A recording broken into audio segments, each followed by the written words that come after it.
Улсын хурал бүтэн жилийн хугацаанд ямар хуулийг батлан гаргаваа гэд дүгнэх хэрэгтэй. Ажлын хэсэг байгуулж анхааралтай ажилласнараа бол тоогоо алдсан юм байна. Би өнөөдөр их хурлын даргын захирамжаар байгуулагдсан засгийн газрын ажилтнад зэрэгцэж төрийн албаа хаагч нарыг тал талд дууддаг ажлын хэсгийн хуралд суудаг боллоо шүү дээ төрийн албаагч нар. Тэр гишүүн дуудсан, тэр ажлын хэсэг дуудсан, засаг дуудсан. Эсвэл чуулган дээр, яаман дээр байж байгаа хүн алга. Би өнөөдөр их хурлын даргын захирамжаар байгуулсан 58 ажлын хэсгийг захирамжийг цуцлана.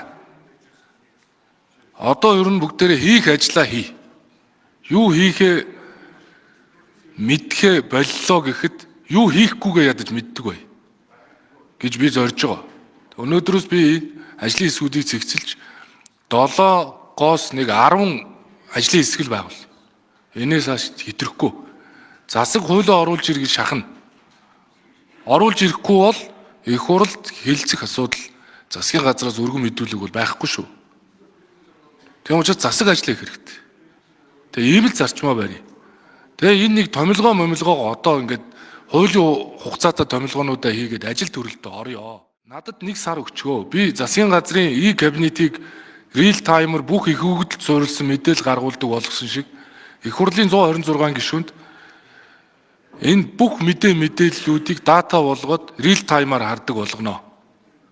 Энийг сарын хугацаанд бэлдээд та бүхэнд өргүүлнэ. Хоёрт бол их хурал үндсэн хуулийг зөрчсөн ямар ч үйлдэл гаргаж болохгүй шүү дээ. Үндсэн хуулийн цэцэд байгаа гишүүд зөвхөн үндсэн хуулийг хамгаална гэж байхгүй. Их хурал өөрөө үндсэн хуулийн зөрчилтөө ямар ч хууль тогтоомж баталж болохгүй.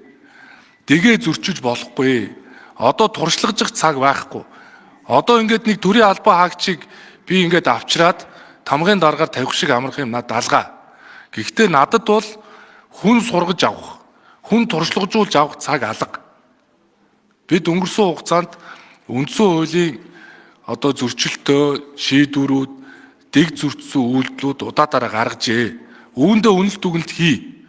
Тийм ч учраас 2019-2023 оны үндсэн хуулийн нэмэлт өөрчлөлтөд энэ дид ажлын хэсгийг ахлаад тухайн үед тамгын даргаар ажиллаж байсан. Одоо яг таны хэлснээр одоо улс төрийн нам эвсэлд огт тариалагдж байгаагүй. Би цэцгийн гишүүн үлзий сайхан даргыг та тамгын даргаар ирж ажиллаач гэж их хурлын даргын өвөр хүссэн. Ингээд миний хүсэлтийг хүлээж аваад ирж байгаа энэ зориг, энэ итгэл үнэмшил үнэхээр одоо өөрийнхөө тэр парламентын ардчлалыг билүү бэхжүүлэх үзэл санааныхаа төлөө тэр хуулийн ноён оргил болсон албан тушаалаас татгалзаад ирж байгааг нь бол бид хүндэтгэлтэй хүлээж аваад ажиллаараа шахаад явах нь зөв бахаа гэж бодож байгаа. Их хурлын тамгын газрын дарга бол их хурлын дарга хуулийн зөвлөх биш. Дээрэс нь их хурлын тамгын дарга манай энэ байнгын орооны ахлах зөвлөхүүдэд би одоо та бүхэнд хандаж хэлье. Та нар улс төрчнөрт үгүй гэж шилж сур.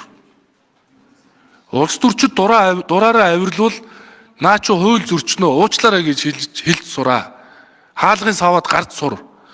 Тэрээс үүш улс төрчдийн үгэнд ордог. Улс төрчид дураараа юм ярьдаг. Эцсийн эцэд хэн хохирж байгаа? Төрийн албаа агч нар л хохирж шít. Улс төрчдийн гар хөл болсноор